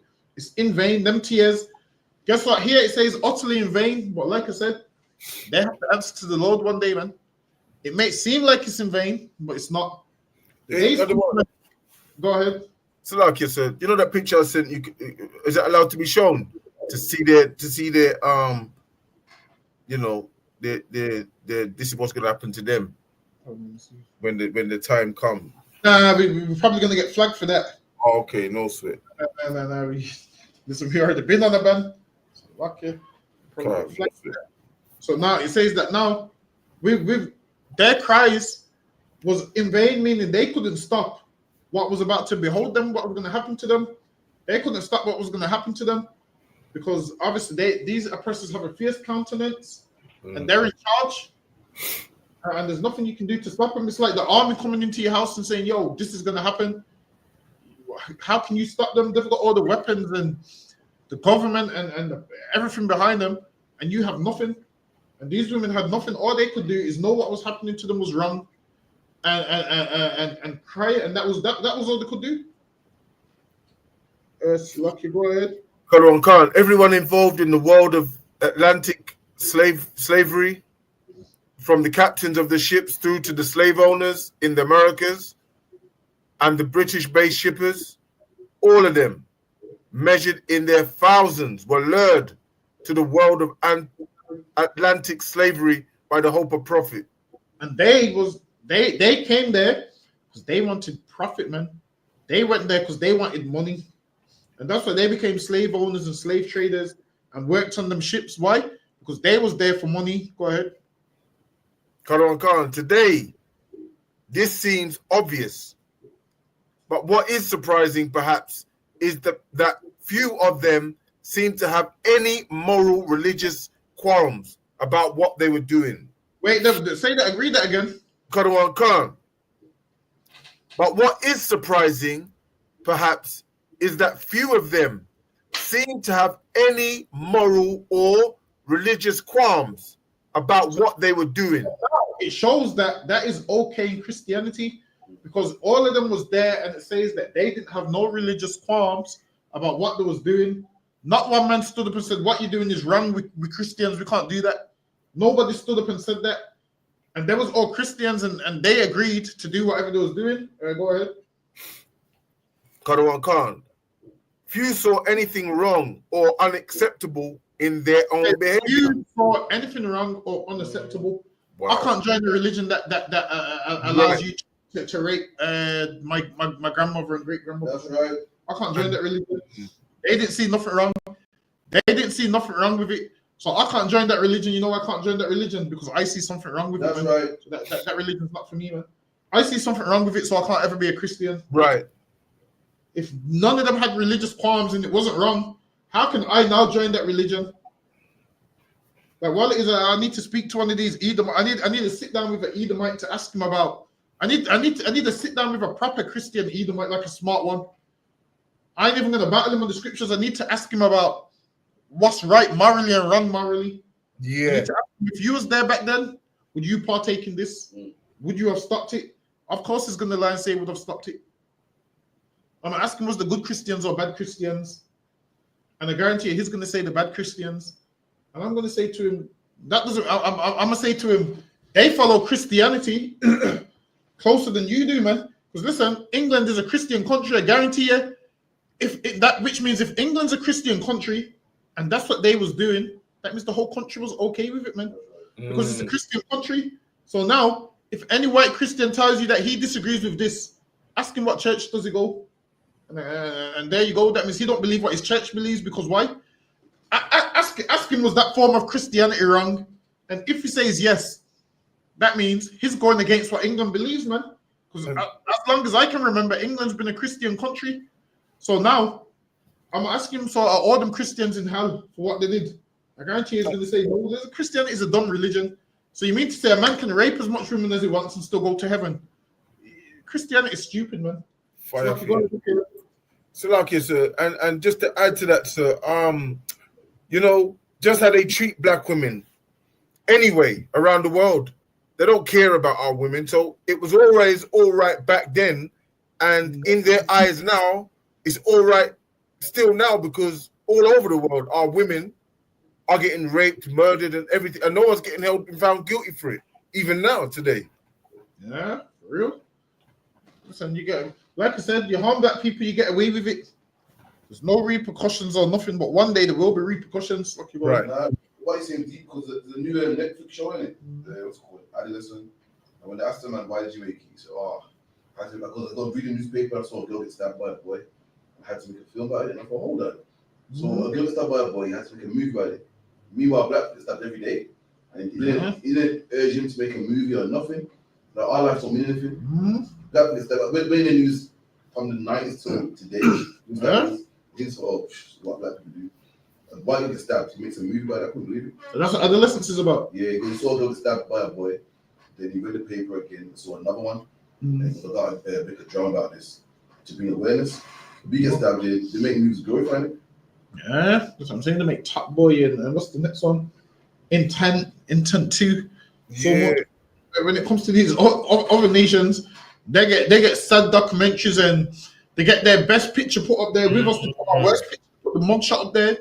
They put a picture of you in a night tech tracksuit with the hood up. And then I don't know if I read the comments I do on the internet. So you see people in the comments say things like, oh, he was only going to be a doctor. And they're being sarcastic. Oh, he was only going to be a lawyer. And that's what white people say. That's So true. now, when something happens to white people, I'm in them comments the same way, man. I'm in them comments like, oh, he was only going to be a doctor.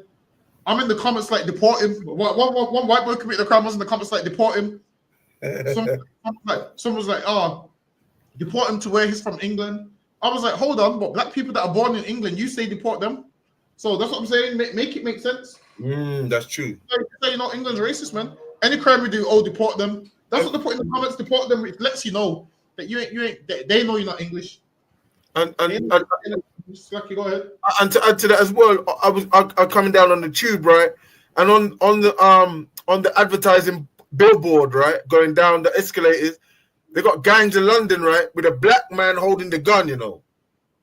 Yeah. When it was them that you done the class on it, it was them, man, that was the gangsters doing the gang stuff before we was even here, sir. So like, exactly. And that's why in our kingdom we're gonna police them, man. We're gonna police them, and guess what's gonna happen when we police them? They ain't gonna rape nobody, man, because we're policing everything. They ain't gonna kill nobody. They ain't gonna enslave nobody. They ain't gonna do nothing. Listen, they ain't gonna move nothing, man. Listen, like Big said in Shutters, man. If you saw one, what they say, one nick, what they say, you saw what? You go, get me. Listen, man. Listen, they ain't gonna do nothing, man. We're gonna police them, man. Every single thing that they do, we're gonna police every single thing that they do. And that's how you have to live amongst these people. You have to police their every move. Because if you don't, they're going to kill someone. They're going to go shoot up a school. They're going to go harm someone. And that's just what they do. They're designed to do these things. In them. They're designed. to do these things? Lucky, go ahead. Okay, so do you hear about the white boy who killed his sister because she was annoying him? Damn. I couldn't believe it. She was annoying and he killed her. Is the one with the shotgun that killed his mum as well? I'm not sure about that. It might be. I don't know. I think there was one that killed his siblings, and he said he wanted to kill. I don't even know. He said he wanted to kill 30. He had 30 cartridges and said he was going to a school to kill 30 kids. He wanted to be the greatest UK school shooter of all time. He said. Oh my God! And they want to make us look bad and make us look mad and crazy. Well, it's with him. I don't know his nationality. I need to look closer before saying anything. Get me look kind of. I don't even know what he is, but we're about to find out. We're about to find out what he is. I'll probably cover that next week. But Lucky, go ahead. Yes, sir.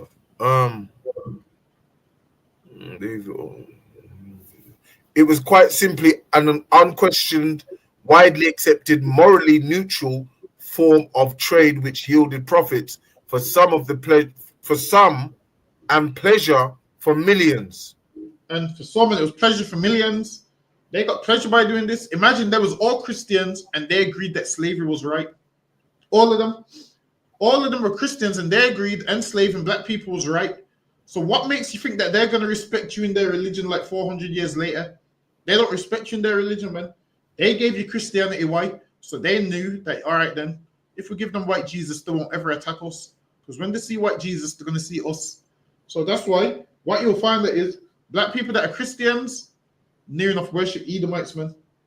Why? Because they see Jesus is white so much that when you tell them Jesus is black, they can't accept it because they believe that it's been white for so long that if you tell them it's black now, it ruins their life. They don't want to be worshipped. I mean, they look down on black people. They don't want to be believing in no black Jesus. They've been taught nothing good comes from black people. So when you tell them Jesus is black, they'll be like, nah, Jesus could never be black, man. Nothing good comes from black people. How can the greatest man on the earth be black? How can the greatest man that ever lived be black? So they would rather live in that lie and Jesus is white. Jesus can't be black because if he's black, now they would have to do what? Leave that religion that they've been lied to in. First of all, the Bible says Christ is black. All the archaeology says Christ is black. Listen, man, you can look up Spanish manuscripts. They called Christ black. Look up Byzantine art. Christ was black. Catacomb art. Christ was black. All of those things you'll see that Christ was black, and then Christ didn't start becoming white until like the Renaissance period, until like the 1600s. And that's the images that they show you, and they let you run with those images. And people believe, yeah, this is Jesus. Lucky, go ahead.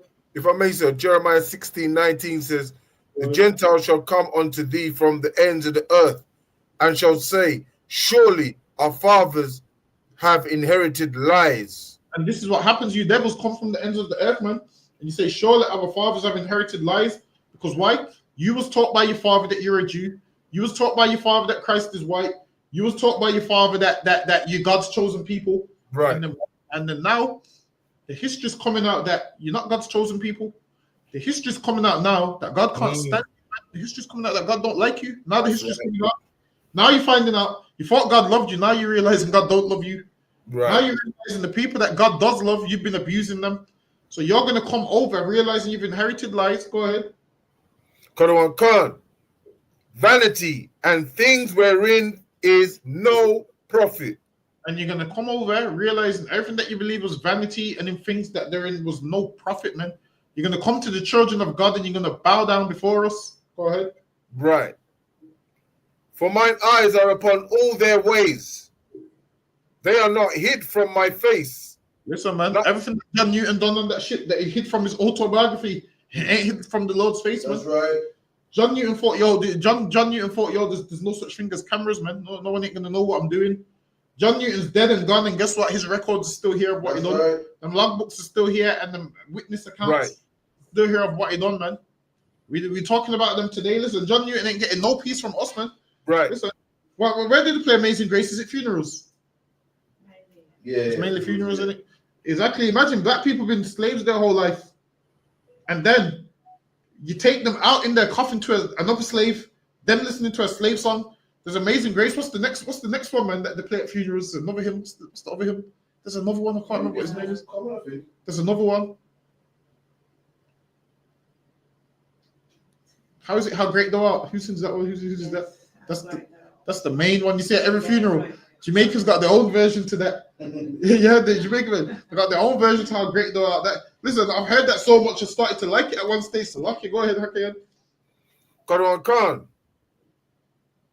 Neither is there iniquity hid from my eyes. Neither is there iniquity hid from the Lord's eyes. Everything that John Newton and them did, it's not hid from the Lord's eyes, man. That's right. There's gonna be paid. Don't think you're gonna do things and get away with it. The Lord will get you in this life or the next one. So I want to know how John Newton feels when we put him on the slave ship and ship him off to. Hold on, get me that and them Hamites that sold us as well. I want to know how they feel when we put them on ships and ship them across the world, man. So you know what? Yeah, you're going over there. I need some money. I want to know how they feel because they done that to us with no mercy, without no remorse. So I hope they never get the Benin bronzes back. I hope they never get them back, man. Listen, I'm going to the museum to do a TikTok on the Benin bronzes, man. Yeah, What do you say before Passover? I'm ready. We can do it. Yeah, we go there. Listen, I've been meaning to go to that museum. I think I'm going to spend at least. Listen, I'm going to be in my element in the museum. I guarantee you, the devils in the museum are going to look at. They're going to think, why are these young men so interested in a museum? And then they're going to see the video online and be like, oh, we should have never let them in. We should have never let them in. That's right. So I'm telling you, a prayer don't move that red rope. You know that red rope when you can't get behind. Listen, if you hear the alarms going off, just mind your business. It's me getting a closer look at all the artifacts in there. I'm going to the museum to see what belongs to me in that museum. All our records are there, man. I'm going in that museum. They got all the Bible scrolls, everything in there. You see the scrolls and everything. They're all in that museum.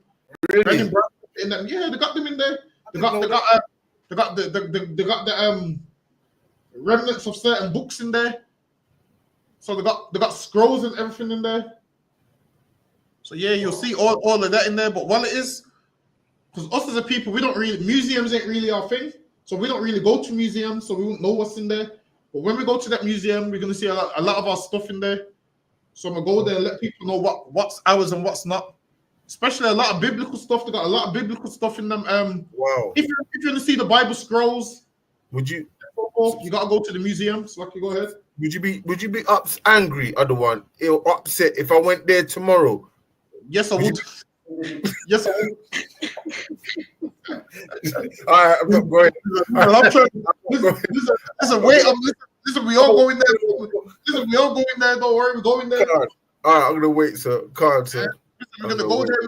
We're gonna get some great footage. We might even do a whole documentary. Like we might not do videos, like a whole documentary.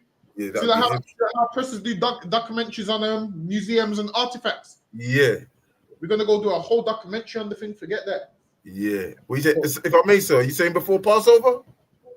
I'm hoping so. How much weeks we got before Passover? 3. Yeah, we could do it. You know, yeah, we can do it. We can do it. Should I get the camera and then I'll get the camera. Listen, get all of that. Get the camera. Everything. Yeah. I need to order some glasses. So I got, you know the cameras that the people be doing pranks with. Yeah. Have you seen the cameras that they be doing? Yeah. Yeah. So yeah, I'm gonna go get those. So that way, once we chop the video's like from plenty of different angles. Heavy. So yeah. For our whole documentary. Listen, Heavy. I'm gonna name it artifacts that belongs to us. Heavy. So there might be. Sorry, say that again. Needing cameras, you might have to think about that as well. Yeah, I know. And I think some places they don't let you in the camera as well. Yeah, you have to Is it? I'm gonna have the camera on my glasses. Yeah, I'm gonna find out where you can record and then where you can't record. I'm trying to record the whole thing. I'm telling you, they're gonna have to kick me out of there. I'm telling you, I'm gonna be in there for hours. Do you want me to go and check it out first if you want? Then see what I can, in case recording, and I could kind of let you know. Listen, what you ain't checking nothing out without me. So what? I'll check it out myself. So what? I can try to get up in there, I can get any excuse to go. I'm itching, but now I'm gonna discipline. You know what I mean? I'm definitely trying to be there ASAP. I might do it as soon as possible because I realize if we say we're going to do it and we don't get there, it's probably never going to happen. So probably going to have to lock in the day and go on that date. Can. Yeah, I'm trying to go there ASAP. Was we finished on this slide? Actually, yeah, we're up on the time. We'll be here tomorrow with the scripture breakdown with Captain Karafia for Waterford. Logging in Israel, clap it up. We're up on the time. Salaki Hakim, you can call it because we're up on the time. Karon Khan, men of Israel, Amadim. Amadim Shabbat. Amadim. Barak. Yahweh Bashima Ushai Bakata. Yahweh Shemi Shabakafam. Yajimata. Sa, which means turn to the sisters. Men of Israel, Amadim. Amadim Shabbat. Amadim. Barak. Yahweh Shema Ayatah Bashima Ushai. So then just repeat Yahweh. Shema. I do it. Okay, Yahweh. Shema. Ayatah. Ba Hashem. Yahushai, which means God, Jesus Christ, watch over me. That is Matah. Okay, I'm dismissed. All right, for Wada again, Hakayan, for Wada Israel, Shalom Israel, we see here. We're going to do part 2 next week. We didn't even get halfway in. Shalom Israel. And Hakayan, listen, Hakayan, we never ever finished them. I noticed. I know. I want to talk to you anyway, if you don't mind. Yeah, no, sir.